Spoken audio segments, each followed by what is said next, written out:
So just last a few weeks ago, you know, like I was getting confused again. Started like feeling like, hey, maybe, you know, I should mess with the pot again. Maybe I should like start smoking weed. Thinking to myself like, it's gonna be all right. Like this could actually even help me. But honestly, like when I started smoking pot again, like I started getting in this like paranoid state of mind, a bunch of confusion kind of stirring up again. And I actually did some research and found out that, like, you know, smoking marijuana can lead to schizophrenia, and that's something I definitely need to stay away from, just because I know what it can do. It's just so easy to fall back into it, fall back into that state of mind and that state of, you know, disappointed way too many people.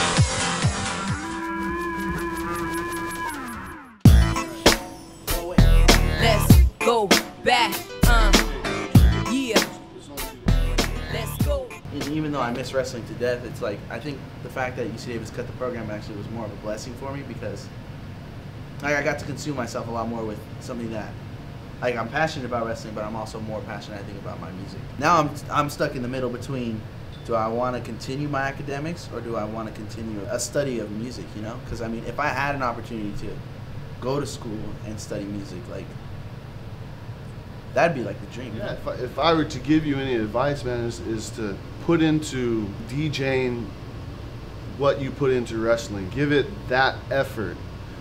The effort of, you know, your heart and soul, 100% effort. The first memory I have of you wrestling, probably Calaveras tournament, just a kid, never done a sport before really as intense as wrestling, and kind of getting beat up a little bit, and then just that urge inside of you to never give up, you know, to never stop that, let that fight, you know, end. Whatever it is that you decide, whatever path you decide you want to go down, it has to be planned out as if you were planning a match, you know. You have to plan your attack, and then you have to, you know, succeed at your goal. Hard work isn't fun, but it pays off. That's for sure. Way back to where we all began. Everybody just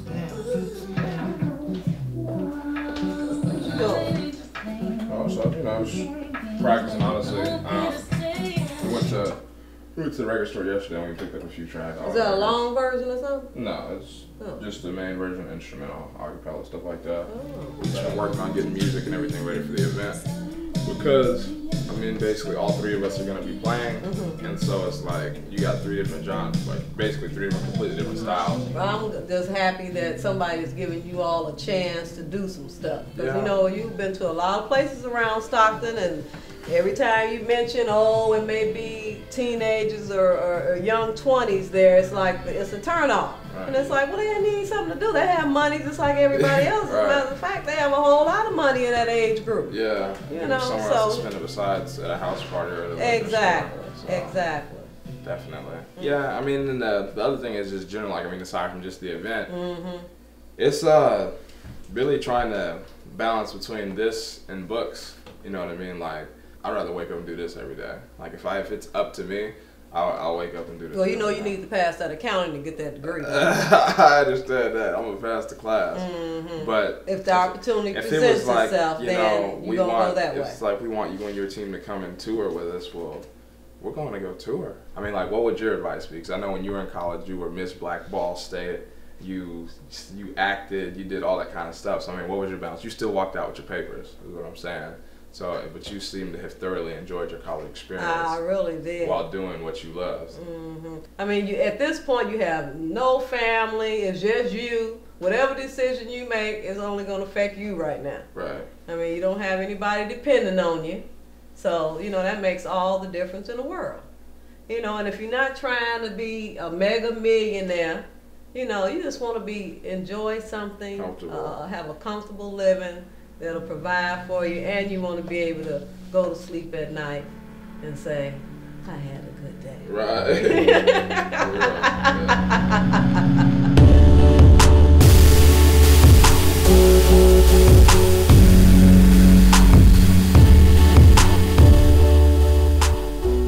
So thank you, Debbie and Coach Teeters, for coming to sit down. You know, it's something that I feel like I need to do, talk to y'all, because you both have been like a big support system, been helping me out. Ever since last year, you both were there to kind of guide me through it. After the incident, like the months following, I was getting the help that I needed. I went to rehab. It's got to be a long-term commitment. It's not something that's just gonna go away. So what do y'all think that, you know, what are some options that I can do now? One of the things I would love, Joe, is for you to be sure to be keeping in contact with your physicians, and also getting yourself a little more involved in some sort of a mental health type group. There's a lot of them going on right now, way more so back when you guys were growing up, because the statistics are really, really high about mental illness issues, especially when there's been drug and alcohol involved.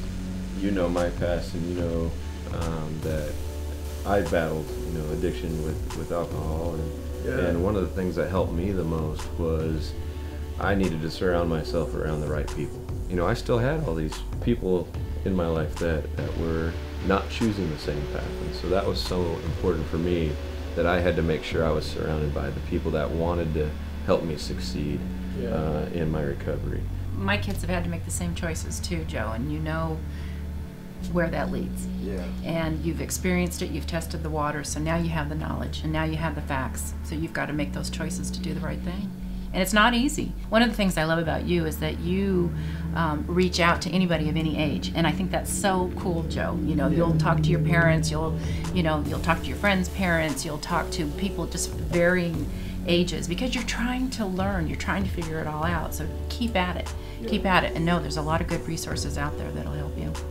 Yeah, Joe, you know, one of the things that has always concerned me is that you are in this industry, DJing in the music industry, to where the party scene, where I'm sure drugs or, you know, alcohol, it's all just right there for you, ample supply, and I know that's a struggle. I hate that has to be like that, you know, because this is what I love to do, and like this is where I feel like my life's starting to get aligned with going this route.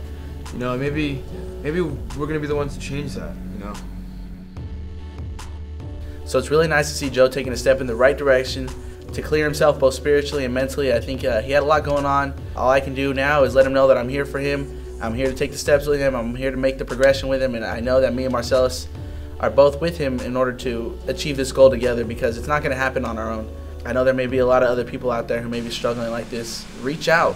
Ask for others to help, because it's not easy going through this on your own. It's really important to talk about it. It's really important to let emotions go, because if it's going through words or if it's going through physical activities, I think either way, it's positive rather than just holding it on the inside. So on the real, guys, like I've been thinking, like, man, it's been holding me back, but the truth is, like, what I really feel is like we gotta live our real dreams. Like, we gotta do what we really want to do, which is pursue music. The only thing that's holding like me back, and I'm pretty sure you guys back too, is just our own selves. Like, we're the only person holding us back. Right. You know, That's like true. it's definitely out there. I think it's just a scare to fail. Scared to fail. I think it Yeah. is. I mean, it's like the scare There's to definitely leave something fear. There's that's fear. so Yeah. it's scared to leave that cushion you have, you know? 'Cause, Exactly. I mean, where are we falling back on? Education, right? What's our true dreams, though? I look at it like that, but I think it's also a fear of freaking being successful.